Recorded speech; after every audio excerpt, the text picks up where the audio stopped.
If your girlfriend looked you in the eye and asked, "My ex-boyfriend is in town and wants to meet up just once. What do you think?" How would you answer? There seem to be plenty of textbook answers online for this scenario. Some say the safest move is to go with her. It stakes your claim and warns the guy to back off. Others argue there's no need to meet at all. Simply replying, "I'm living my best life now," is the ultimate slap in the face to an ex. But maybe I've just had a toxic streak in my bones. When she said those words, none of those clever coping strategies stuck in my head. I was paralyzed by a single thought. Why does she still have his number? That question was like a splinter wedged deep in my heart. Forget it. Maybe we just aren't meant to be. It's time to break up. When I pushed open the door, the apartment smelled like home-cooked dinner. Chloe Miller was bending over the table, setting down a steaming pot roast. Hearing me enter, she turned, her eyes crinkling into a smile. "Lucas, you're back." My mood lifted instantly as I kicked off my shoes, leaning in to exaggerate a sniff. "Smells amazing. Which restaurant did we order from?" Chloe giggled, covering her mouth. "If you like it that much, I'll order it again next time." I sat down and picked up my fork, eager to speak. "Chloe, I have massive news to tell you. I have something I need to discuss with you." We spoke at the exact same time, our sentences colliding in the air. We stared at each other awkwardly. I paused, then waved my hand with a smile. "You go first." "Ladies first." Chloe averted her gaze, her voice laced with hesitation. "My ex, Justin. He's in New York on business. He said he wants to see me." The fork halfway to my mouth froze. I thought I was hearing things. "What did you say?" She seemed to muster all her courage, looking up to meet my eyes, her expression a complex mix of emotions. "Justin said he's getting married. He wants to see me one last time before the wedding, to get closure." And I closed my eyes, digging my fingernails into my palm, trying to suppress the sudden flare of anger. Chloe didn't seem to notice the tension in my voice, or maybe she chose to ignore it. She actually sounded hopeful. "I want to go. I want to clear the air and finally put a period at the end of that sentence. So, I'm asking for your opinion. Do you think I should go?" I almost laughed out loud. "What was this? Honey, I'm about to cheat on you. Are you cool with that?" "God damn it. We've been dating for 3 years, and you're telling me your relationship with your ex hasn't ended yet?" "Fuck." My nails bit into my skin until it stung. The physical pain, the only thing keeping my rage in check. I forced my voice to remain calm. "If you want to go, then go." "Really? You don't mind?" Chloe's eyes lit up instantly, unable to hide her excitement. I twitched the corner of my mouth, failing to smile, and just nodded. "I respect your decision." She immediately leaned in, pecking me on the forehead, her voice sickeningly sweet. "Babe, you're the best. Love you." She turned and ran into the bedroom, rummaging through the closet for an outfit. The moment Chloe left the apartment, I started packing. Honestly, if I hadn't received that text from my mom earlier today about the developer buyout of our family property, I might have had a screaming match with Chloe. I would have told her that if she walked out that door, we were done. After all, in 3 years, aside from this insanity, she'd been a solid girlfriend. She came home after work, always texted if she was out with colleagues, never went clubbing. Unless she absolutely insisted on going, I wouldn't have pulled the nuclear option. Plus, I had some savings stashed in her account, about 15 grand. If we broke up, I'd need that back. I would have held it over her head, returned the money, or no meeting the ex. I wasn't a rich man, and the idea of her using my money to dine, or get a hotel room, with her ex? What was I, a sponsor? As for her claim about just meeting up, bullshit. I didn't believe a single punctuation mark of that sentence. But right now, I had a bank balance of nearly $750,000 sitting in my account. That 15 grand? Consider it severance pay. 3 years together. 15 grand divided by roughly 1,000 days. About $15 a day. I guess I didn't lose out too badly. I didn't want to think about the rest. Consider it a funeral cost for my first love. I didn't have much. My clothes, laptop, and essentials fit into one suitcase. Toothbrush, toothpaste. I left that crap in the bathroom. No need to take it. Dragging my suitcase out of the rental, I texted the landlord that I was breaking the lease. Since we started dating, I'd been the one paying rent, and the landlord knew us both. He replied quickly, "Is Chloe still staying?" I typed back, "Probably, but we broke up." "You better ask her." "Landlord, why'd you split?" "Me. Her ex came looking for her." Not long after, the landlord Venmo'd me my security deposit with a note. Don't take it to heart. Decent landlords are rare these days. I thanked him and headed to a nearby hotel. Just after I checked in, Chloe called. I declined it and blocked the number. Then I dragged her contact into the block list on WhatsApp and iMessage too. A good ex should be like a dead person, silent. 3 years, and I had no idea she still had his number. I really was blind. A moment later, a text from an unknown number popped up. Landlord says you moved out? What does that mean? Why did you block me? I deleted the message, collapsed onto the bed, and went to sleep. The next day, I woke up to a string of missed calls. I didn't even look at them. I went straight to my office to file my resignation. Because of my contract, I had to give 2 weeks' notice or face a penalty. I wasn't going to get arrogant just because my family came into money. I planned to finish my handover properly. My work best friend, Mike Ross, heard I was quitting and asked why. I told him the truth. He told me not to lose my livelihood just because I lost a girl. A man with cash in hand can always find a girlfriend, he said. I agreed with him. I thought about it and whispered the news about my family's property buyout, though I didn't specify the amount. He nearly choked, cursing me out as a secret millionaire and insisting I treat him to a night out. I agreed. We were practically brothers in arms anyway. I didn't expect Chloe to be waiting at the entrance of my office building when I clocked out. And standing right next to her was her ex, Justin Blake. When we were together, Chloe always knew how to maintain her dignity. I thought she'd give me the silent treatment for a while, waiting for me to come crawling back. But seeing her with the ex, she didn't look like she was here to beg for reconciliation. She looked like she was here to interrogate me. Lucas Foster, what is the meaning of this? Are you trying to break up with me? Sure enough, Chloe marched up and started shouting. Since I was quitting anyway, I didn't care about office gossip. I raised my voice right back. You're back with your ex. If I, the current boyfriend, didn't step aside, I'd be rude, wouldn't I? Chloe's face froze for a second before she retorted. I told you I was just meeting Justin for closure. Why are you being so petty? Justin chimed in. Yeah, bro, you got us wrong. Chloe and I just talked last night. We didn't do anything. I glanced at him. What? You finished playing and don't want to keep the prize. Funny. You don't want to recycle your trash, and neither do I. You're disgusting. Justin, clearly triggered, shouted in anger. I sneered. If you're so noble, marry her. Don't let her back out on the streets to ruin someone else's life. We're all men here. Stop acting like some white knight savior. You're just a simp. Enough. Chloe screamed. Lucas, I asked you yesterday before I left, and you agreed. I never thought you were such a two-faced hypocrite. Seeing Justin rendered speechless, she took over the offense. I rolled my eyes. Seeing them standing together made me physically nauseous. A thought crossed my mind. I stepped forward, pulling out my phone. Do you know what I wanted to tell you last night?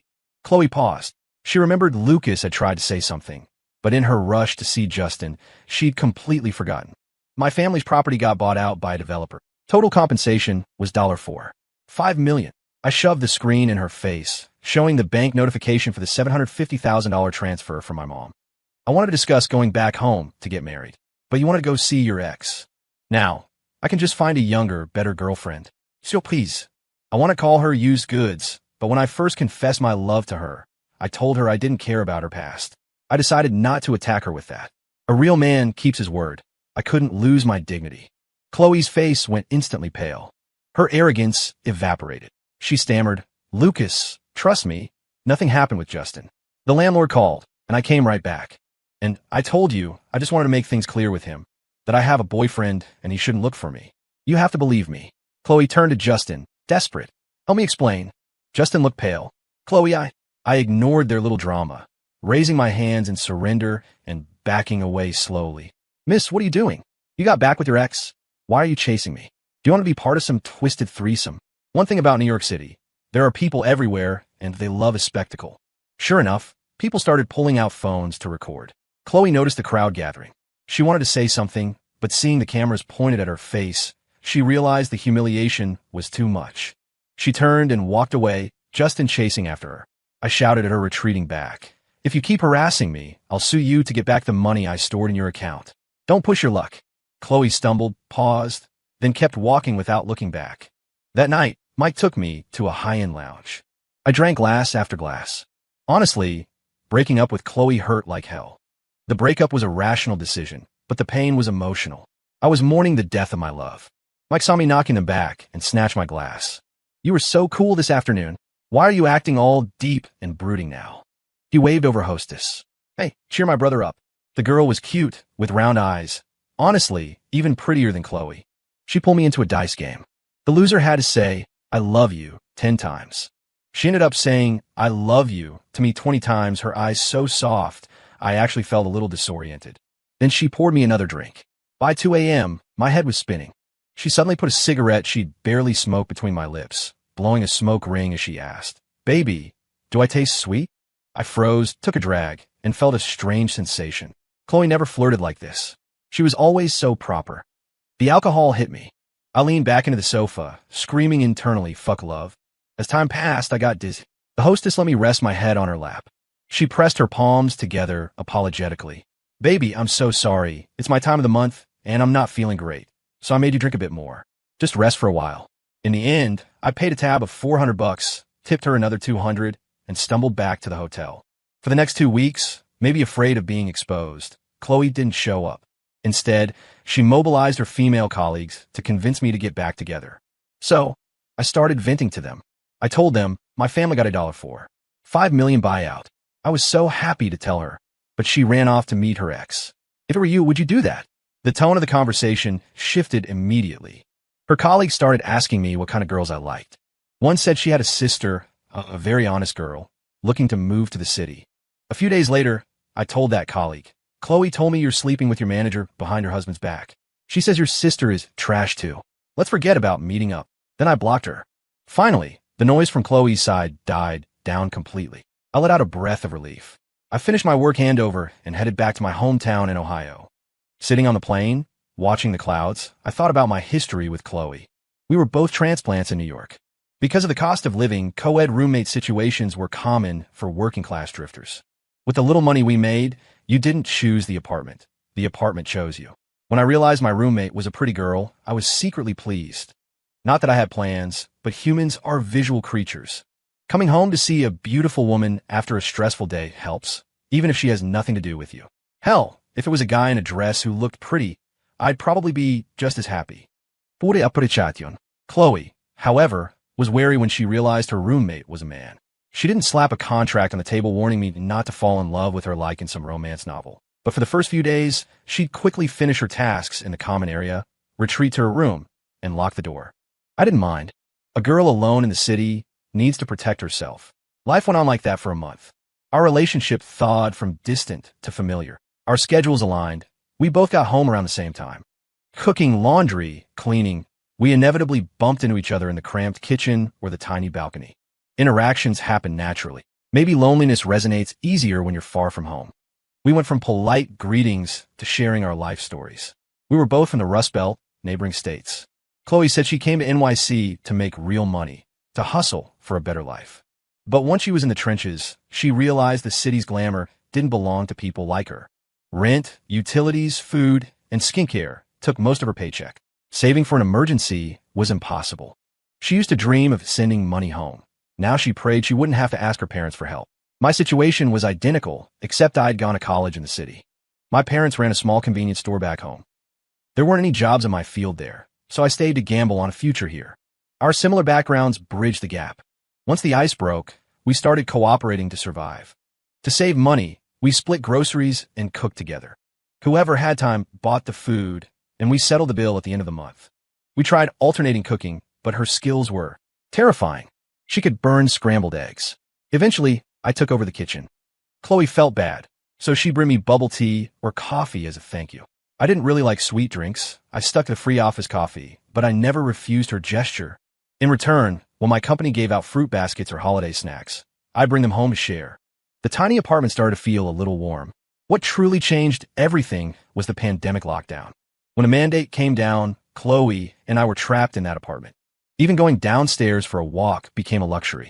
At first, we didn't take it seriously, thinking it would blow over in a few days. I joked, treat it like a vacation. Rest up. But by day 2, Chloe cracked. She doom-scrolled on her phone all day, whining. "Oh my God, I'm so bored." Every hour she'd ask, "When do you think they'll let us out?" I had no idea, but I patiently comforted her, telling her it wouldn't be long. To distract her, I tried to talk about anything and everything. By day 4, it all fell apart. Chloe was glued to the news, watching the infection numbers climb. She suddenly looked up, eyes full of fear. "Do you think we might accidentally get it?" My throat tightened. I was terrified too, but I forced a smile. "Don't be silly. What are the odds?" She didn't answer. After a long silence, she whispered, "If the world ended tomorrow, would you have any regrets?" We had run out of things to talk about, so the conversation had drifted into deep territory. I looked at her, wrapped in thick pajamas, hair messy. My brain short-circuited. I'm still a virgin. That's pretty regrettable. I regretted the words the second they left my mouth. My face burned. Truth be told, living together for 6 months, I developed feelings for Chloe. She was pretty, had a decent personality, it was natural. But I suppressed it. It was insecurity. My family ran a corner store. We made maybe 50 grand a year. Buying a house in NYC, or even back home, was a pipe dream. How could I date? In my eyes, if I couldn't promise a future, I shouldn't start anything. That confession was just frustrated complaining. I never expected it to ignite the tension in the room. Chloe's reaction was bolder than I imagined. She put her hand on my shoulder, lowered her head, and covered my lips with hers. The moment we touched, the blood rushed to my head. Her kiss was frantic, panicked, tasting faintly of the Diet Coke she'd been drinking. Call me babe. Let me help you fix that regret. Her voice was humid, scratching softly against my ear. My heart hammered against my ribs, my mind blank except for the overwhelming desire for her. Babe. The word tumbled out without a second of hesitation. What followed happened naturally. Looking at the turbulence in her eyes, I realized she wasn't doing this just to help me. It was like she was compressed to the breaking point, and I was the pressure valve. But in that moment, Chloe looked like salvation. For the next few days, the tiny apartment lost all sense of order. Aside from sleeping and eating, we were glued together. Neither of us asked, what are we? This chaotic existence lasted until day 10, when the city partially lifted restrictions. Stepping out of the building, the cold wind hit my face, and I suddenly remembered the absurdity of the last week. Back inside, I chose my words carefully. You aren't pregnant, are you? Chloe paused. Probably not. I was careful. She looked up. But if you go out, pick up some Plan B just in case. I went to the pharmacy, but at the register, I remembered reading about the side effects of emergency contraceptives. On impulse, I grabbed a few boxes of condoms instead. I went back to the office for a month before the holidays hit. My dad told me that if I came home to Ohio, I'd have to quarantine, so I scrapped the trip. Quarantine there, quarantine back. Christmas would be over. Chloe was in the same boat. We decided to spend the holidays in the rental. We raided the supermarket, stuffing the mini fridge with meat, pasta, and frozen veggies. Since the lockdown lifted, we hadn't slept together. The boxes in the nightstand remained unopened. The madness of those 10 days felt like a fever dream we'd both tacitly agreed to bury. But the air between us was thick with undefined ambiguity. On Christmas Eve, we cooked a feast and opened a bottle of red wine. Tipsy, I tested the waters and kissed her. She didn't push me away. I pulled out the supplies I bought. Chloe blushed, laughing softly. You little villain. That night, I held her, unable to sleep. My mind raced. Did I love her? I didn't know, but I liked her. That was undeniable. And imagining her with another man made my chest ache. By dawn, I had clarity. I ran across the city to find an open florist and bought a bouquet of red roses. I was going to ask her out properly. Walking back with the flowers, the winter wind couldn't cool the heat in my chest. When I got back, Chloe was on the sofa. Seeing the flowers, her smile vanished. She looked at me with complex eyes, scrutiny, and hesitation I couldn't read. I was too busy rehearsing my lines to analyze her expression. This was my first real confession. My palms were sweating. I took a deep breath, extended the roses, my voice shaking slightly. Chloe, I like you. Will you be my girlfriend? I stood there like a convict awaiting sentencing, staring at her lips. Chloe didn't take the flowers. She patted the spot next to her. Lucas, we need to talk. I sat back rigid. She was silent for a moment, then spoke seriously. Before I answer, there are things you need to be clear about. She looked me dead in the eye. First, do you actually like me? Or is this just impulse because of what happened? I really like you. My voice pitched up. I thought about it all night. This isn't random. Chloe pursed her lips. Then her tone grew heavy. Second thing, Lucas, you know you're not my first. She leaned forward, intense. I was in a long-term relationship before this. I need to ask you, do you honestly not mind? Look me in the eye and answer me. Her words were a bucket of ice water. I froze. I've been so focused on being with her that I'd ignored this. Honestly, saying I didn't mind at all would be a lie. Every guy, even if they don't say it, mind a little. But I shoved the thought down. What guarantee did I have that I'd meet a girl with zero history later in life? The hesitation vanished. I took a moment, then spoke slowly. Chloe, I can't say I never thought about it, but I care more about who you are now and our future. The past isn't an obstacle. So will you be with me? Chloe stared at me, checking for deceit. Finally, her shoulders dropped and a small smile appeared. Okay, let's give it a try. From that day on, we were officially a couple. We had a lively Christmas in that apartment. As feelings grew, we moved into one room. I worked harder than ever, even learning to suck up to my boss. I wanted to save for a down payment so I could marry her. We went on cheap dates, parks, free museum days, because I gave most of my paycheck to her for safekeeping. That was the most practical way I knew to show my heart. They say a man's first love cuts deep. I believe it. I poured everything into her, but the more I loved, the more insecure I got. I wondered why she and her ex broke up. Did they live together like this? Chloe, conversely, was cool and collected. She never spiraled like I did. Over time, I wondered, did Chloe love me? Or was she just lonely? I was too scared to ask. When I couldn't take it anymore, I confided in Mike. He listened, smoked a cigarette, and told me a story. My ex-wife's ex-boyfriend got divorced and started harassing her, Mike said darkly. I was furious. I went to confront the guy. The bastard laughed and said, "You married the woman I got bored of. You proud of picking on my scraps?" I yelled back. "She never even mentions you. You're nothing to her." I nodded vigorously. But Mike's face darkened. The guy laughed and said, "Call her right now. Ask her if I'm nothing. Ask her how long we lived together. Ask her if she ever got an abortion for me." He kept spewing filth. I lost it. I smashed a beer bottle over his head. We fought. I left him bleeding, but he was still laughing. That laugh. It was haunting. I felt like a clown. I felt sick. I patted his shoulder. "Thanks for telling me that, man." Mike laughed bitterly. "I told you to see if you'd crack. Why bring up that kind of stuff to hurt yourself? Well, are you imagining your girl with her ex now?" I nearly broke down. "So what happened?" Mike's smile vanished. Later, my wife blamed me for making a scene. She divorced me. She tried to get back with the ex, but he dumped her after a month. She tried to come back to me, but I refused. Now I'm a noble bachelor. Might try to sound lighthearted, but I couldn't smile. 3 years passed in a blink. I turned 27. My parents had been pressuring me to get married, nagging me to bring my girlfriend home to Ohio. I asked Chloe, but she said since the relationship was still fresh, we should wait. I didn't push it. Mike's story had planted a thorn in my heart. I stopped being so clingy.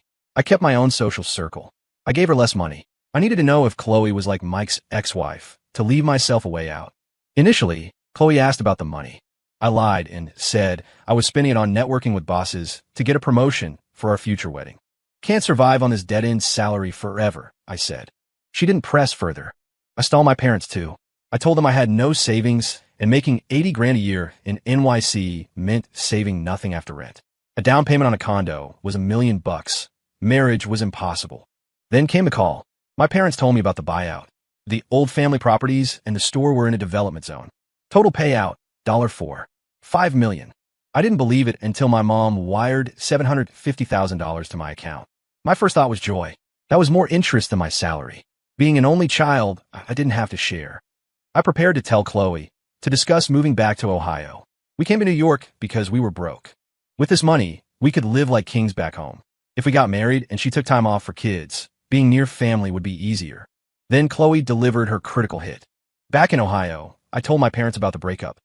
People are practical. When we were poor, my parents would have pitted me. Now that we were rich, they figured I could just find another one. I didn't rush to find a job. I had one mission: swindle the rest of the buyout money from my parents for safekeeping. In 1 week, 3 waves of relatives had already come to borrow money. People were pitching investment opportunities to me. My parents were soft-hearted. I was terrified they'd loan it all out. I talked until my jaw hurt, finally coaxing another $1. $5 million out of them, which combined with my initial transfer, I locked into a 5-year fixed deposit. When they wouldn't give me the rest, I convinced them to spend $1. $5 million buying several houses near the best university in the state. We renovated them lightly and rented them out. The demand from students and faculty was insane. Rent was guaranteed. Seeing their liquid cash dwindle, I finally relaxed. As long as we held the assets and didn't try to start a business, my family was set for life. I found a relaxed 9-to-5 job and started going on dates. Just as I started meeting people, Chloe showed up. She cried the moment she saw me. "Lucas, I know you're mad I went to see Justin, but I got revenge for you." She pulled out her phone and played a video. It was Justin's wedding. The bride went nuclear. Her father rushed the stage and beat Justin to a pulp. Chloe sobbed, "Lucas, I really love you. When I dated Justin for 2 years, he wouldn't even pay a 10 grand dowry. I found out this new bride was getting a 50 grand engagement gift, and I was so mad I wanted to ask him why he treated me that way. But I never betrayed you." Watching Chloe cry, a thought popped into my head. She knows she's crying this hard because the money is more important to her than the ex. In her heart, Money just to me. Before, because I was poor, she had nothing to lose. She didn't know I was rich now. I was suddenly grateful she'd told me about the ex-visit first. Otherwise, I might end up a cuckold after the wedding. I might be raising another man's kid. I broke out in a cold sweat. I sighed. Chloe, I gave you a chance. I demanded she return the money I'd stored in her account. She refused. I sued her the same day. A few days later, served with a subpoena, she called to scream at me for being heartless. Then she tried to negotiate. I didn't want to drag it out in court, so she transferred $5,000. I dropped the suit. She never contacted me again. Later, I married a girl who had just graduated from the local university. Her mother was my elementary school teacher. I remembered her mom vividly because once when I fidgeted in study hall and accidentally kicked the chair of the girl in front of me, the girl lied and said I hit her. The teacher, my now mother-in-law, made me stand in the corner with a piece of tape over my mouth for the whole period. When I found out this girl was that teacher's daughter, I pursued her relentlessly. Because her mom was so strict, she hadn't been allowed to date in school. I used the same charm I'd once used on Chloe to win her over. On our wedding night, I told my wife, when you were little and your mom dragged you to class, I actually held you once. Pure happiness. Story complete.